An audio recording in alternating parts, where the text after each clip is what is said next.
And when people talk to me about MANRS, they often kind of initially assume it's a very small club. It's a small number of people doing this stuff. Seems like a lot of effort. Why would I do that? It's not small. It's about 1,000 ISPs. And when you think that BGP is 80,000 BGP speakers, but there's really only about 10 to 11,000 significant active components, 1,000 of top line Fortune 100 class companies are now in this space. That's really respectable. There's about 150 IXPs are participating in MANRS and understand this activity and will engage. So you have really high confidence. If you're inside a closed routing community, but you're going to have components of engagement out into the global IXP space, you're probably going to be talking with people that know what MANRS is. Welcome to Bits, Bytes, and Beyond, the podcast that takes you beyond the buzzwords and deep into the real-world challenges of moving your data. I'm Trent Blakely, Head of Product Marketing at PCCW Global Console Connect. In each episode, we'll unpack a specific technical subject, break down what's really going on, and explore how to solve it. Whether you're a CIO, a network engineer, or simply the person who always gets asked, is it the network? Then you're in the right place. This isn't thought leadership, it's technical leadership. Now let's get into it. Today's episode is called Mind Your MANRS. That's MANRS, also known as the Mutually Agreed Norms for Routing Security. Today my guests are Paul Gampe, our illustrious CTO, and George Michaelson from APNIC. You guys want to introduce yourself? We'll let our guest, George, go first. Hi, Trent. Hi, Paul. I'm George Michaelson. I'm in the communications group at APNIC, but in prior times, I've had technical roles, including product development in the routing security area. I worked on some of the standards that define how we do cryptographic security signals over BGP. Fascinating. And a fun tidbit here is that George and Paul actually had some overlap while both at APNIC, or APNIC, as you said, about 20 years ago, 25 years ago, I should say. Paul? Ships passing in the night. Yeah. Yeah, and thanks for reminding everybody how old I am now, Trent. Hi, everybody. My name's Paul. I'm the Chief Technology Officer for PCCW Global, also under the brand Console Connect, and really excited to be here today to talk about the value that the MANRS program brings to routing security. And of course, couldn't think of somebody more expert in the field to have the opportunity to have this conversation with than my old friend George. Too kind. Excellent. Yeah, another tidbit about Paul is he started out as a network engineer and then had a very good run at Red Hat, as well as CTO at NextDC prior to Console Connect and PCCW Global. All right, so a little bit of context here for this topic. I mean, I like to ask the question, like, have you ever wondered, for our audience, have you ever wondered what keeps the internet's traffic flowing smoothly and securely? It's really not magic. It's the result of lots of cooperation and the ongoing efforts of organizations like MANRS. So this is a global initiative that brings together internet service providers, cloud companies, and others to implement best practices that fight against common threats. In essence, MANRS is a community working together to make the internet's core routing system more resilient and trustworthy for everyone. So I guess to set the stage a little further, I'd love to ask both of you, what is it, or why does routing security matter more than ever today? George, do you want to go first? Well, to be a little perverse, it's possible to argue in some ways it can matter less because the nature of traffic flows in the global internet are actually constantly changing. And where previously 70 to 80% of all data flowing in a global network was end-to-end between parties.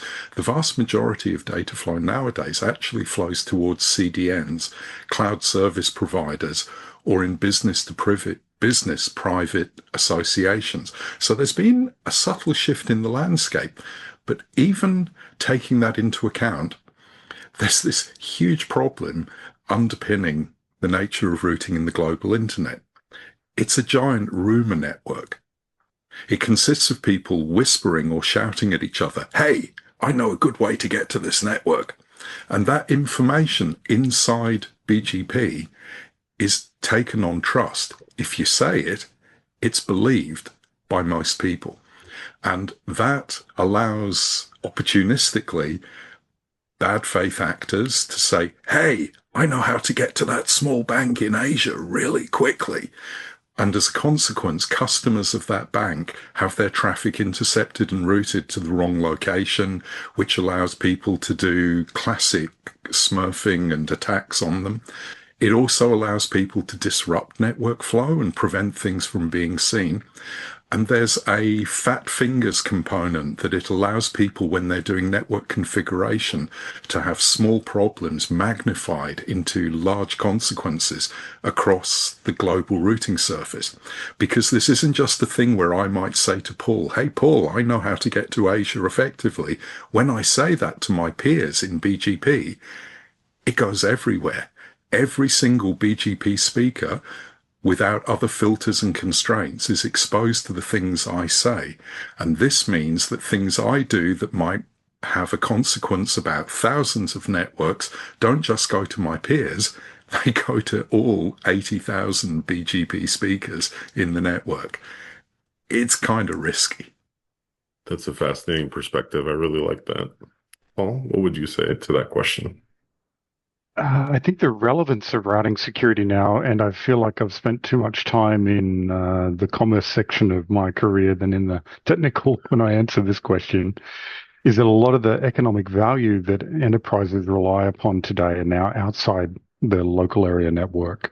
I think if there's any transition that's impacted the value of the internet over the last 20 years, it's this propagation and adoption of software as a service.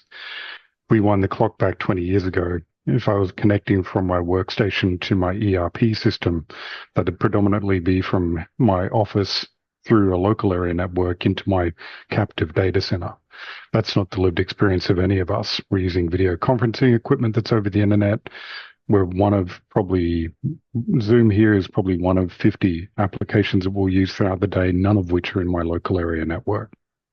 So that economic reliance of a business to function being outside the firewall has brought this exposure to the risks of the internet routing, and why things like cloud connectivity that Console Connect provides has become so prevalent is because you can get other ways of controlling the security posture of that connectivity. That's fascinating. I really like that nuance there. It really makes you wonder where the simplicity of the olden days, where it was simply eyeballs and content, where has that all gone? There's still some of that to a certain extent, but it certainly has evolved. So you already touched on this a little bit, George, but what are some more of those real world problems that MANRS is designed to prevent, things like BGP hijacks? So alongside the BGP component of behavior, there's a more fundamental problem that's actually plagued the network for a very long time and would be true in almost any routing plane we designed. And that is packet forwarding, by and large, only uses the destination address. There isn't a heavy component in the routing mechanisms that demands knowledge of the source sender address. And it's a problem that has been exposed in internet for a very, very long time. And it's used typically for 2 or 3 different kinds of denial of service attack. If I send a packet with someone else's source address, I can make you send packets to that source address if the protocol means that they have to send an acknowledgement to the packet I send, which means if I can leverage hacked and hijacked machines and have them spoof some targets IP, I can do a massive distributed denial of service blast of packets towards that other address. That's the first thing. The second thing is that these packets of themselves, because their source address aren't checked, means that I can hide behind a sort of anonymity of who I am sending bad traffic at targets. And that kind of attack profile is the other form of denial of service. If I've hijacked many machines and I want to directly go off against a target, I can consume their resources till the day end. And nobody is in a good position to work out where those packets are coming from. So this thing of routing hygiene, it kind of has the two qualities. One is you need to take care of your own surface of announcement in BGP. That's what RPKI is about. And the MANRS program targets routing security in that space. Absolutely. We should talk about that. But it also addresses this fundamental problem with source address validation, source address spoofing, and a couple of activities that are in that field to do with technologies ISPs, IXPs, content networks need to deploy to understand and limit their exposure of risk originating traffic that actually shouldn't lie within their own address plan. That's an amazing point. Now, for those that are listening that might not know, can you help us understand what RPKI is? So RPKI is the routing PKI, and PKI stands for Public Key Infrastructure. It's the model of information systems that make use of public-private cryptography embedded in the certificate structure to make a hierarchical assertion that you can validate from one thing, just one thing that you get external to the system. That one thing is called the trust anchor. And based on having that one trust anchor, you can validate every single assertion that you see inside this information framework by checking a chain of signatures all the way back to the root. So RPKI, normal PKI, you're validating names. This is the PCCW Global website. TLS connect to it, you know you're talking to PCCW. Or this is Paul Gampe. You are receiving a signed email from Paul Gampe. We validated by doing a 100 points check on his ID. We issued this. RPKI, it's not about names. RPKI certificates say, this certificate proves the key holder has authority over this range of addresses and this range of AS numbers. And it means that you can start to emit assertions that say, as the person who's delegated control of these addresses, I want to say things and you can check them. And the one principal thing that people say is, this is the origin AS, the origination AS in BGP routing that is going to be the origin for my addresses. That's the one thing that we are able to do concretely right now that is allowing people to have higher trust, because without that, it's possible for anyone in BGP to assert, hey, I'm originating this address. And then everyone globally picks up on that and decides to accept it. And because of a behavior in BGP around best path selection, if you assert that you're originating a more specific prefix than another company, so if, for instance, I asserted I did YouTube by announcing 2/25s to cover over the address span of YouTube/24, the most specific match rule means my announcement would be seen as the higher preference. There's a second algorithm at play, which is shortest path. And there is a component of RPKI that's still in design that's trying to address how can we validate the path that we see packets come in BGP actually is the correct path. That's a more complicated problem. That's one for the future. But right now, origination is protected by signing something using RPKI. That thing is the ROA, the route origin attestation. And the act of validating this payload of ROAs that you see in the world by fetching data outside of BGP in a mechanism we call the repository fetch, that is called route origin validation, or ROV. So RPKI is a story in two parts. People who control assets need to be encouraged to make signed assertion I have authority and control of my resources. And people who speak BGP need to do a different thing. I'm doing ROV. I'm validating all of those assertions that I see in the global network. In that explanation, George, it sounds like there'd be a critical role for the regional internet registry operator to participate. And if I was the internet service provider getting internet access from PCCW Global, what would my relationship be with that regional internet registry to participate in ROA and ROV that you've just described? So it depends on the nature of your control over the assets in question. But if we're working in a model that you've used PCCW as an intermediary, but you, the customer, actually are the title holder of those resources, and you have a record inside a regional registry structure, there is an interface available that allows you to use the regional registry to create and issue those ROAs that align with your routing intent. It's also possible that you have leasing rights over the use of resources. And if that's the case, the party that actually has control is going to have to issue those ROAs on your behalf. It is a little complicated. It depends on the nature of how you engage in the management of your assets. There's a third mechanism, which is for people who have large complex network structures. It's possible to actually connect into the registry framework and establish a permanent relationship and then do all the signing work inside your own machine. So we have you press the button, we do the rest. We have your asset manager presses the button and we do the rest. And you can actually connect and do all the signing inside your own technology, and it's suitable for the different levels of complexity and the nature of your asset control. Great. Thank you. Oh boy, this is like a master class. I appreciate you elaborating on that in simple terms. And Paul, how would you add, like, as a network operator, what kind of real world problems are we seeing that MANRS would be designed to prevent? I think George hit the nail on the head where spoofing is probably the core component that we think about RPKI solving for us as an operator.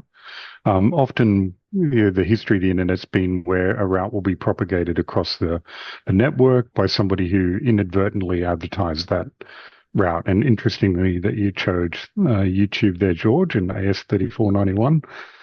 For those watchers of the video, if you're willing to go back and do your history, there's an interesting story there many years ago. But I think the key thing that I wanted to highlight with George's commentary about the role the regional internet registry infrastructure plays is that while MANRS as a program is designed around RPKI, it really has three objectives. That route spoofing, so somebody's not hijacking somebody else's route, so that you've got correct information being propagated, and you've got this cryptographic assertion that the route is being propagated by the authority that has the right to do so. Second, that this traffic spoofing doesn't happen in a source IP address. But the third is this coordination piece to make sure us as a network operator have accurate, valid contact information, because what we experienced when we implemented RPKI here at PCCW Global was it actually wasn't that bad. When we began the body of work, we were thinking, we're an agile company. We do all of our planning in planning intervals of 90-day cycles. We had allocated this capacity. But when I spent time with the network engineers who implemented RPKI at the edge of our network, it was over in a couple of weeks. So the core infrastructure in a network of this scale is actually quite good for deploying it. I just wanted to come in and say I'd like to echo something Paul is saying around MANRS. The M word in MANRS, the mutual word, that is phenomenally important. This isn't a top-down heavyweight imperative that's being put on people. This is an agreement amongst the community that realizes routing is absolutely vital to commerce, trade, social structure. This is something operators, network parties are coming together to talk about amongst themselves. And MANRS is a completely independent, separate agreement amongst all of its members. They have a profile of things that they talk about as conformance issues. So to get rubber stamp certified MANRS conforming, it isn't the RIR who determined this, and it isn't national regulators who determined this. This was an agreement amongst all the members of the MANRS community. This is the basic set of behaviors we want to see operating to make this network function. And it's substructured into network operators, CDN component, IXP operators, and even the vendor side come into this dialogue and talk about what would make it easier for us to make this stuff work. So for instance, if you're acquiring equipment that's going to be providing a switching fabric for your company and you want to implement source address validation, SAV, you need a vendor that knows how to do that in their design of and deployment technology. So when you do your network management component, it should be really easy to turn on that component of behavior in the switching plane. When you have an agency like PCCW, when you have something like Console Connect that's providing like a giant crossbar switch to interconnect different businesses and construct new network states between people, you need to know that they understand that agreed behavior so that a new business coming into that fabric can have high trust. I'm not going to be exposed to risk by doing this. I'm probably going to be in a safer environment because I'm dealing in a partnership of people who understand these behaviors. And like I say, it's not an imposed behavior in a rules-based system. It's an agreement amongst everyone. I really like that. You heard it here first, gentlemen and ladies. We are just a giant crossbar switch. One that's trustworthy. Just. No, I like that analogy. I wanted to ask kind of a sidebar question. I wonder how something like PeeringDB or Observatory would relate to what we're talking about. Oh, it's very, very big component of this. Part of MANRS is not just about BGP visible outcomes, but it's about the things Paul was talking about. Do you have a NOC? What is the NOC's contact number? What are your hours? What time zone do you operate in? What are your declared intentions for forming peering relationships? Are you an open peering? Do you have conditionality before you talk to someone? Do you have different BGP parameters that you include in your exchange? Do you understand no peer or no export? All of those things, they are PeeringDB qualities. And there is also, before we had RPKI, we had IRR, the Internet Routing Registry. And that is actually a vital component of constructing routing filters because there are policy statements people need to make in BGP. Those little differences about I announce traffic this way and I announce other traffic that way, they don't expose well in RPKI. IRR has this thing called Routing Policy Specification Language, RPSL, and that is used to make those more complex assertions. I'm not sure, Paul, but I suspect you provide services to help people mediate that complexity. That kind of participation in IRR, that's a very active component of MANRS. Yeah, we absolutely do participate in that, and we've got a really long BGP community list for those, sophisticated operators that want to be able to customize the intent of their peering relationship with us, Asia, Europe, be able to instrument the machine that you're connected to using BGP communities. It's interesting that we talk a little bit about this communication piece because I think hopefully one of the outcomes of this podcast is to leave those who've chosen to watch this video with some pointers to where they may learn more about the value of RPKI, the role the regional internet registry infrastructure plays, and importantly, how to gain contact and coordination information because the way you described it, George, we're introducing this third perspective into routing. It's not just BGP anymore.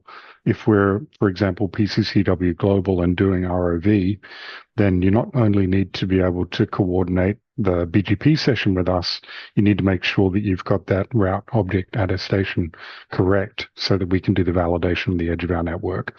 So there is this really critical component about coordinating with network engineering and why the 2 weeks that we spent getting RPKI deployed across our network was as much about the technology as it was the coordination and having that dialogue with all of our customers and our peers to be able to have them understand, okay, we're about to flip the switch. ROV is going to be applied to this network. And it was surprisingly easy. It was great. But I think there is as a community participant in the global internet, we have this obligation to ensure that there's this awareness that's happening across our industry so people know how to use these tools effectively. No surprises. Oh, sorry. I think that's the rule. No surprises is the way to look at this. We're not looking to do disruptive change. We're looking to provide stability and to remove the disruption from what we're doing. Sorry, Trent, didn't mean to speak over you. Well, good. No, I was just going to say, I love how we've naturally gotten into an area that I thought we should get into, is that, what does it look like when a network operator implements MANRS? What are some of those practical steps or adoption challenges? And specifically, how has PCCW Global Console Connect implemented this? Anything else you would add there, Paul? I think just how impressive the 2 weeks time invested is in terms of the security posture outcome for us as an operator. As a network engineer, you're constantly looking at all of your BGP peering relationships and trying to fine tune your filters. And then there's got this big blunt instrument of RPKI that immediately provides a layer of protection for inappropriate route advertisements to propagate across your network. And so when I reached out to Marco Marzetti and Pier Francesco, our two senior peering coordinators, senior architects in our network, both of them had a really positive disposition towards our PKI deployment because there was this added layer of security.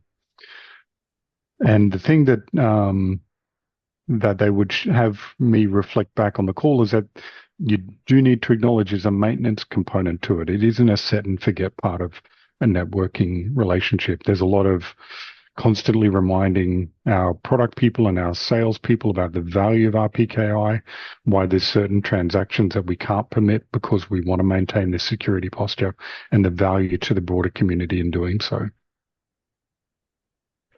I wanted to add that when people talk to me about MANRS, they often kind of initially assume it's a very small club. It's a small number of people doing this stuff. Seems like a lot of effort. Why would I do that?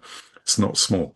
It's about 1,000 ISPs. And when you think that BGP is 80,000 BGP speakers, but there's really only about 10 to 11,000 significant active components, 1,000 of top line Fortune 100 class companies are now in this space. That's really respectable. There's about 150 IXPs are participating in MANRS and understand this activity and will engage. So you have really high confidence. If you're inside a closed routing community, but you're going to have components of engagement out into the global IXP space, you're probably going to be talking with people that know what MANRS is. There's about 32 cloud providers. The absolute top line, Microsoft, Netflix, VeriSign, these entities, Google, they understand this stuff. They're engaged in this activity. And there's 6 mainline network switching equipment, routing equipment vendors who are flagged in MANRS. So this is by no means a small private club. This is a global, well understood, business ready engagement between people to kind of talk about how do we make the world a bit safer inside our routing burden. Such an important point. No, I'm glad you brought that up. So I guess since we've been through this, any advice to a peer who maybe hasn't implemented all these things yet? As an operator who's done it, read. Bring the company, your partners, and your customers with you on the journey. Our implementation began with outreach, and most importantly, internally. So that when sales and marketing are looking at new opportunities or producing collateral, they're there championing the value of MANRS. We're seeing it even in, regulation and regulatory reviews of routing security, and network operators is now even referring to MANRS.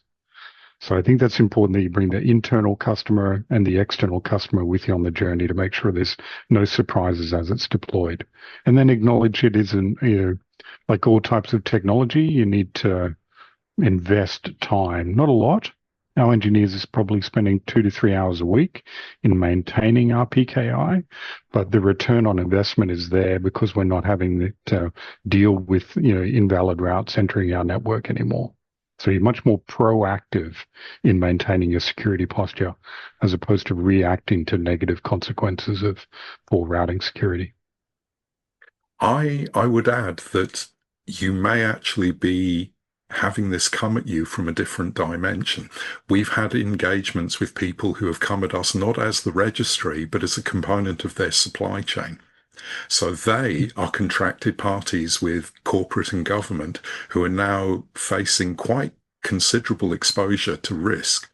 And risk management no longer just means that they have their own firefighting inside their own network. They've been told, please go and talk to your supply chain around your exposure of risk. So you're starting to look at something that's actually a conversation with the CFO and with legals. Contracts that corporates are signing are going to have to reflect, have you taken care of your risk exposure here?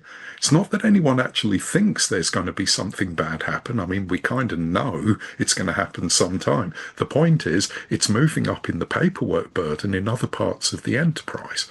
So I think you would find if you were starting this conversation as a network engineer and a tech, your CFO and your legals were actually primed to be receptive. The problem side, I think Paul's already alluded to, you can't pretend this is zero cost. I mean, it's really lovely that it turned out to be a lowish cost and you've managed to get from a peak of implementation down to a background level. But it's a cost burden and it's an effort. It does have a component of cost, and I don't think we should pretend that isn't the case. You need to be prepared to argue for a bit of higher investment in your NOC and in your network management, but I really believe it's a conversation worth having. A very important point. All right. Well, I think we should probably start to land this plane. And any final thoughts and words of wisdom? If not, we can wrap it up.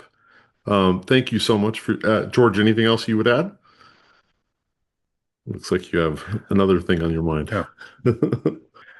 I think MANRS is a classic N-squared benefit. It's one of those things where you look at the number of people and think that it's a simple arithmetic sum. The 1,000 MANRS people, that's 1,000 outcomes. No, it's 1,000 times 1,000. It's the interconnects between people that put the value in the network. And I think that is the component here that is the magnifier. This is an activity that people like PCCW understand. And in the business context, taking those relationships and getting the N-squared outcome is where the value comes in. Well, MANRS is about putting that value in security. Great summary. I think if I were to close out some observations about it, I think it introduces a third party in the room. As technologists, we can talk about RPKI and the value of cryptographic assertions. As network operators, we can talk about, okay, how am I going to get your packet from A to B doing BGP peering? But MANRS, as George highlighted, was this community initiative that talks about if we bring technology to bear with network operations and we can externally observe the outcomes that can be achieved through implementing this technology through improved routing security, source address spoofing resolution, and ensuring accurate contact information, then there's the benefit. So we're not talking about technology. We're not talking about BGP. We're talking about the benefits of technology and network engineers collaborating.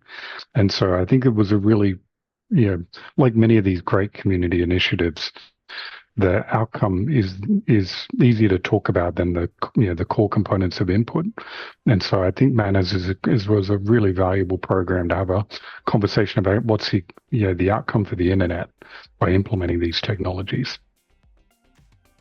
Yeah, I think we can all get behind the idea of a better, safer, more secure internet for everyone.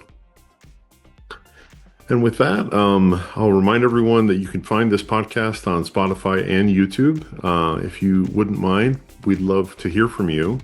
Any feedback you have, you can email us at marketing@consoleconnect.com and leave us a review on Spotify. And with that, thank you very, very much for your time, George and Paul. Thank you. Thank you. Here we go. Thank you. Until next time.